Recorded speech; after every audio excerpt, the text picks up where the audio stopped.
Graça e paz, boa noite. É com muito prazer, é uma honra poder mais uma vez ministrar a palavra de Deus para vocês através desse programa. Eu curto Deus.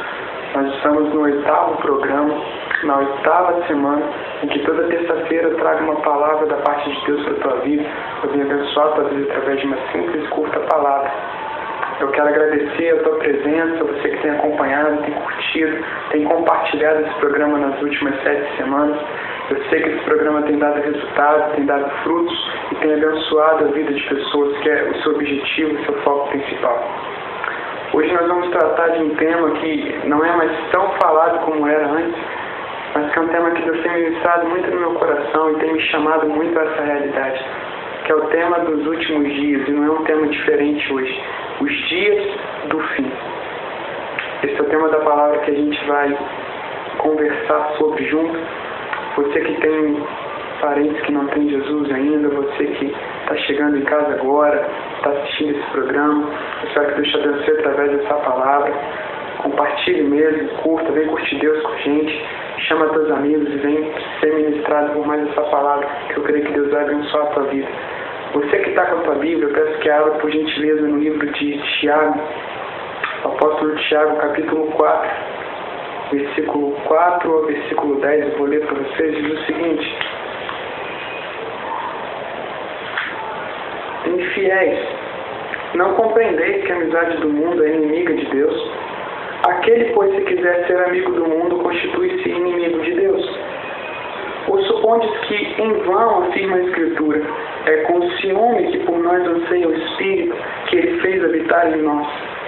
Antes, dá maior graça pelo que diz, Deus resiste aos soberbos, mas dá graça aos humildes.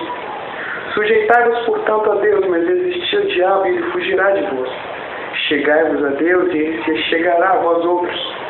Purificai as mãos, pecadores, e vós que sois de ânimo dobre, limpai o coração. Afligi-vos, lamentai e chorai. Converta-se o vosso riso em pranto, e a vossa alegria em tristeza. Humilhai-vos na presença do Senhor, e Ele vos exaltará. Amém. Tiago, no capítulo 4, ele está nos falando sobre uma realidade, que é a realidade que nós vivemos hoje. Os últimos dias antes da vinda de Cristo. Eu não sei como está a tua semana, e nós temos nesse projeto palavras que geralmente trazem impacto para a tua vida, que mudam o norte da tua semana. Você que muitas vezes tem uma semana difícil, não tem tempo de ir ao culto por conta do teu trabalho, por conta dos compromissos, e através desse programa muitas vezes você encontra uma palavra de alento, uma palavra que traz um ânimo diferente para a tua vida. Mas hoje eu preciso e fui incomodado por Deus a trazer esse tema, que é o tema, é a época que a igreja está vivendo ultimamente. Nós estamos literalmente vivendo os últimos dias nessa terra antes da vinda de Jesus Cristo. Os sinais que nós podemos observar em todos os 4 evangelhos, nas cartas paulinas, no livro de Tiago, nas cartas de João, no Apocalipse, nós temos vivido literalmente os últimos tempos. E Tiago estava nos ensinando alguns princípios. E ele nos ensina que não dá para ser amigo de Deus sendo amigo do mundo. Esse é o tempo que nós temos deixado, e que a igreja muitas vezes tem deixado adormecido o evangelho do arrependimento. Nós vamos para a igreja, nós vamos para os cultos, nós vamos para as reuniões para nos salvarmos a nós mesmos todos os dias, porque esquecemos de embater o nosso pecado, esquecemos de combater a nossa carne, combater as nossas fraquezas, e esquecemos que há uma luta que ainda é travada antes da volta de Jesus. E Tiago ele vem nos lembrar isso. Eu quero me ater com você no versículo 8, que vai dizer o seguinte: Chegai-vos a Deus e Ele se chegará a vós outros. Parte A do versículo, vamos por parte, primeiro na parte A. Chegai-vos a Deus, chegai-vos é uma palavra que vem do hebraico derá, que significa cercado ao aprisco de ovelhas. Quando o Tiago está dizendo chegai-vos a Deus, no original da palavra, ele está dizendo, não adianta simplesmente você chegar a Deus, eu oro, olha, eu vou nos cultos, olha, eu sou dizimista, olha, eu sou ofertante, olha, eu faço isso, eu faço aquilo, eu ministro, eu canto, eu danço. Não. Tiago ele estava dizendo, Achegai-vos a Deus. Aderá, o termo que significa seja ovelha. Esteja dentro do aprisco do Senhor. Se achegar a Deus não significa apenas chegar perto de Deus. Existe uma diferença entre as pessoas que estão perto de Deus e as pessoas que se tornam ovelhas de Deus. Se achegar a Deus, e se você for ler no versículo 4, como eu li com você no início até o 10, você vai observar que quando você luta contra o teu pecado, quando você procura estar apresentável diante de Deus, quando você embate essa guerra com o mundo, quando você vai nos cultos e você não quer só ouvir as palavras que dizem que você vai vencer, que Deus vai te dar alguma coisa, mas você ouve o pregador confrontar o teu pecado, confrontar uma vida que você está levando que não está nos parâmetros da vontade de Deus, você chega no versículo 8 de Tiago e ele fala o seguinte: achegai-vos a Deus. Ele está fazendo um convite. Ele está dizendo: ei, não fica aí no raso não, não fica só ouvindo a palavra não fica só sendo ministrado, chegando em casa e continuando com a mesma vida, não é isso o Evangelho. Ele estava dizendo: chegai-vos a Deus, se tornem ovelhas de Deus, e Ele se chegará a vós. Ele não está dizendo aqui que se você chegar perto, que se você for nos cultos, que se você fizer todos os ritos religiosos, Deus vai chegar para você. Não. Mas o chegar-vos, no original, aderar, ele significa tornar-se ovelha, estar dentro do cercado de Deus, ser uma ovelha do Senhor. Aí o Senhor se achega até você. Eu sei que não é uma palavra muito leve de se ouvir, mas nós não podemos adequar a Bíblia às nossas vidas. Nós é que temos que adequar a nossa vida à palavra de Deus. E nós estamos vivendo num tempo que é o último tempo. Eu quero continuar a ler com você e pedir que você abra comigo no livro de 1 João, capítulo 2, versículo 1 e 2. Eu vou ler também para você. 1 João 2, versículo 1 e 2 diz assim: filhinhos meus, estas coisas vos escrevo para que não pequeis. Se, todavia, alguém pecar, temos advogado junto ao Pai, Jesus Cristo, o justo. E Ele é a propiciação pelos nossos pecados, e não somente pelos nossos próprios, mas ainda pelos pecados do mundo inteiro. Mas o que João está querendo dizer para mim e para você? Ei, Jesus, Ele morreu numa cruz pelos meus e pelos teus pecados, para poder nos tornar inocentes diante de Deus, porque por natureza nós somos pecados, por natureza nós somos pecadores. Não tem nada que eu e você possamos fazer para sermos vistos como justos diante de Deus. A única coisa que nos faz sermos vistos como inocentes diante de Deus é a graça de Jesus Cristo, é favor imerecido. É o original da palavra graça. Favor imerecido. Nos sacrifícios do Antigo Testamento, uma ovelha, um cordeiro inocente, ele era imolado para que através do sangue dele os homens se tornassem inocentes. Só tem que o sacrifício do Antigo Testamento, e Paulo vai nos dizer na carta aos Romanos, que ele não podia tirar os pecados, somente encobrir. Porém, o sangue do Cordeiro perfeito, o sangue de Jesus Cristo, que foi derramado pela mim e pela tua vida, 2000 anos atrás naquela cruz, ele não só cobre os nossos pecados, mas ele retira. E o Cordeiro vivo, Jesus, quando Jesus olha para os nossos pecados, quando Deus olha para nós, pecadores, sabe o que faz Deus, o que faz o amor de Deus nos alcançar? Não é porque Deus não é justo e simplesmente esqueceu nossos pecados, não. Não é porque eu e você estamos em todos os cultos, porque somos bons cristãos, que Deus olha para a gente, o seu amor nos alcança, não. É porque quando Ele olha para os nossos pecados, Ele enxerga a marca do sangue. E quando Ele lembra e olha para o sangue do Cordeiro na minha e na tua vida, Ele lembra que é a graça de Jesus que nos coloca diante dEle como inculpados. E João está dizendo, não peque. Mas se você pecar, lembra de uma coisa, você tem um advogado chamado Jesus. Justo, fiel e poderoso para perdoar pecados de quem se arrepende. Eu não sei em qual situação você se encontra. Eu não sei se você está vivendo uma vida de pecado. Eu não estou dizendo que você consiga ser santo no sentido de não cometer pecados. A Bíblia fala que todos os pecados são destituídos da glória de Deus. Porém, há uma diferença entre você cometer pecados como todo ser humano vai cometer, porque a nossa carne, ela sempre será pecadora, e entre você ter uma vida de pecado, você decidir viver pecando. E João vai nos dizer na sua carta que aqueles que vivem pecando não podem ser filhos de Deus, e não procedem dele, mas são do diabo.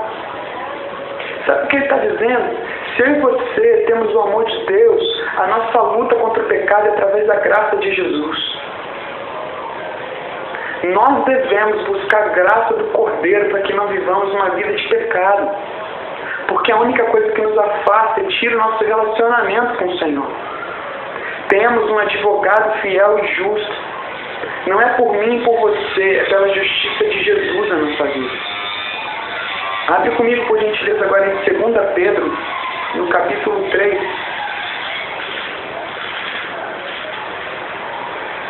Eu vou ler com você do versículo 1 ao versículo 9, que diz o seguinte: Amados, essa é agora a segunda carta que eu vos escrevo. Em ambas eu procuro despertar com lembrança a vossa mente esclarecida, para que vos recordeis das palavras que anteriormente foram ditas pelos santos profetas, bem como do mandamento do Senhor e Salvador, ensinado pelos vossos apóstolos. Tende em conta, antes de tudo, que nos últimos dias virão escarnecedores com seus escárnios, andando segundo as próprias paixões, e dizendo: onde está a promessa da sua vinda? Porque desde os pais dormiram, todas as coisas permanecem como desde o princípio da criação. Porque deliberadamente esquecem que de longo tempo houve céus, bem como terra, a qual surgiu da água e através da água, pela palavra de Deus, pela qual veio a perecer o mundo daquele tempo afogado em água.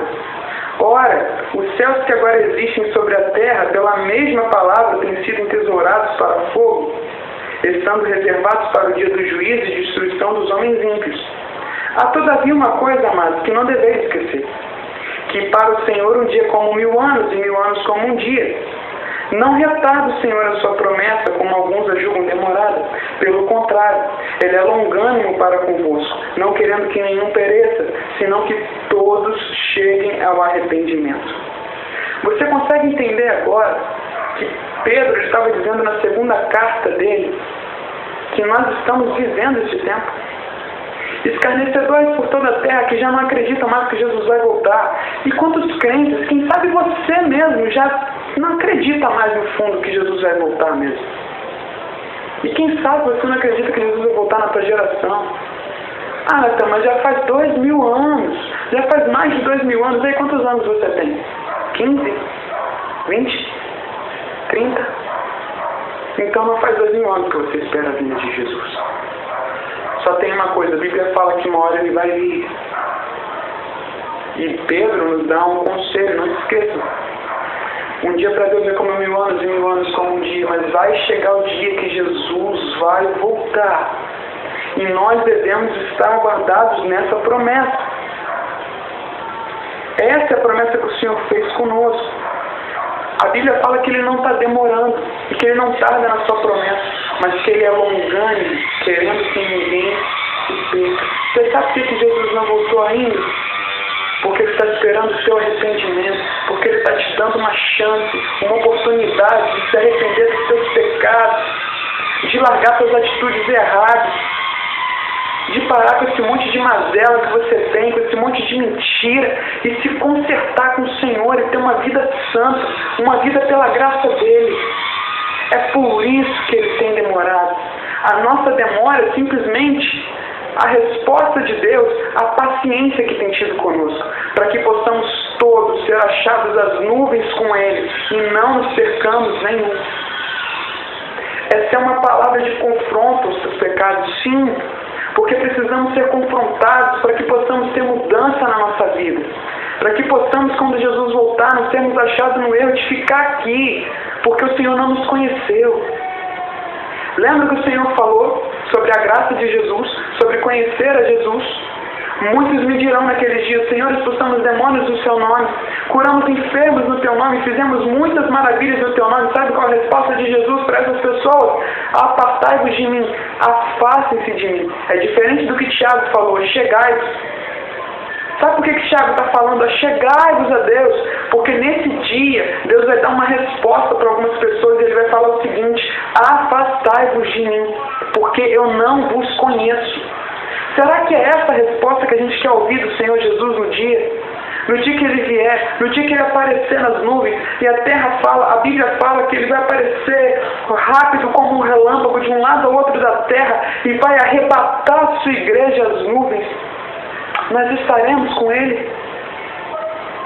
Que o sangue, a graça e a misericórdia do Senhor ministrem os nossos corações. E que possamos nos arrepender, para que possamos ser achados dignos, como diz a palavra, de subir com o Cordeiro de Deus, através da graça e do sangue dele. Eu quero fechar essa palavra muito rápido, no último livro da Bíblia e no último capítulo. Apocalipse, capítulo 22. Eu vou ler com você do verso 11 até o 14, que diz o seguinte: continue o injusto fazendo injustiça, e continue o imundo ainda fazendo a imundícia, ou sendo imundo. O justo continue na prática da justiça, e o santo continue a santificar-se. E eis que eu venho sem demora, e comigo está o galardão que tenho para retribuir a cada um segundo as suas obras. Eu sou o Alfa e o Ômega, o primeiro e o último, o princípio e o fim. Bem-aventurados aqueles que lavam as suas vestiduras no sangue do Cordeiro, para que lhes assista o direito à árvore da vida e entrem na cidade pelas portas. É forte essa palavra, não é? Mas Jesus está dizendo: ei, você que é santo, continua a santificar-se. Sabe o que Ele está dizendo? Não existe nada de bom que possamos fazer na terra que seja muito diante de Deus, porque Deus já fez tudo naquela cruz. Continue a ter uma vida de busca da face do Senhor, e a graça dele vai nos justificar diante dele. Você que é injusto, não continue fazendo injustiça, como fala em Apocalipse, mas se aproxime, se achegue a Deus, se achegue ao Senhor. Você que está vivendo uma vida de desviado, é época do carnaval, você está pensando em ir para as festas, em se acabar, beber pra caramba, tocar o terror mesmo. Quem sabe esse vídeo é uma última chamada para a tua vida. Quem sabe esse vídeo é um escape de Deus, trazendo uma palavra de volta para casa. Volta para casa enquanto dá tempo. Volta para casa porque Jesus quer você de volta. Volta para casa porque dá tempo da gente ir para o céu junto. Esse é o último tempo. Não seja achado do lado de fora dessa lista daqueles que vão subir com o Cordeiro. Se Jesus voltasse agora, para onde você iria? O que você faria? O que falaria? O que você teria nas mãos para apresentar para o Cordeiro de Deus? Que essa palavra hoje possa ser penetrante no teu coração, que tire o teu sono, que te incomode, que confronte o teu pecado, que confronte o teu comodismo, que faça você tomar uma postura de cristão diante de Deus e mudar a tua vida, em nome de Jesus. Eu quero te abençoar. Fecha os teus olhos em nome de Jesus. Senhor, a tua palavra foi pregada e ela por si só é poderosa. A Bíblia se defende, Pai. Ela fala que ela mesmo é espada mais poderosa do que uma espada de 2 gumes, de corte de 2 lados. Ela, Pai, é eficaz para discernir juntas, medulas, ossos e o nível da alma e do espírito. A tua palavra, Senhor, é aquela que foi ministrada na vida de cada um que ouviu esse vídeo, seja em casa, onde quer que eles estejam. Que haja arrependimento. Pai, que através da tua palavra nós possamos nos converter dos nossos pecados, como diz Tiago, chorar as nossas tristezas, que nosso riso se converta em choro e possamos chorar pelos nossos pecados, chorar as nossas misérias e nos converter ao Senhor, para que possa haver salvação nessa terra. E eu proclamo salvação sobre a vida de cada um, sobre cada família de quem assistiu esse vídeo. Que a tua palavra, Pai, possa tomar impulsos através dessa internet, que cada pessoa que assista esse vídeo, que compartilha compartilhe, que curta, que divulgue a tua mensagem, seja alcançada e possa mudar a história delas através da tua graça, do teu sangue, do teu sacrifício naquela cruz, Jesus. Eu os abençoo, em nome de Jesus. Amém. Querido, que Deus possa te abençoar. Essa foi a nossa 8ª semana do projeto Eu Curto Deus. Vem curtir Deus comigo também. Toda terça-feira uma palavra de Deus sobre a tua vida. Eu sempre falo isso, seja a boca de Deus para alguém, compartilhe esse vídeo, curte mesmo, manda isso para quem precisa, evangelize, faça desse vídeo boca de Deus para você que às vezes não tem coragem, oportunidade de pregar, invita a pregação às pessoas, que as pessoas possam ouvir a cada dia mais o nosso Senhor e que possam ser salvas e abençoadas pela palavra de Jesus nessa terra. Muito obrigado pela sua atenção, pela sua companhia nessa semana. Até terça que vem. Eu curto Deus, vem curtir Deus comigo também. Tenha uma boa noite.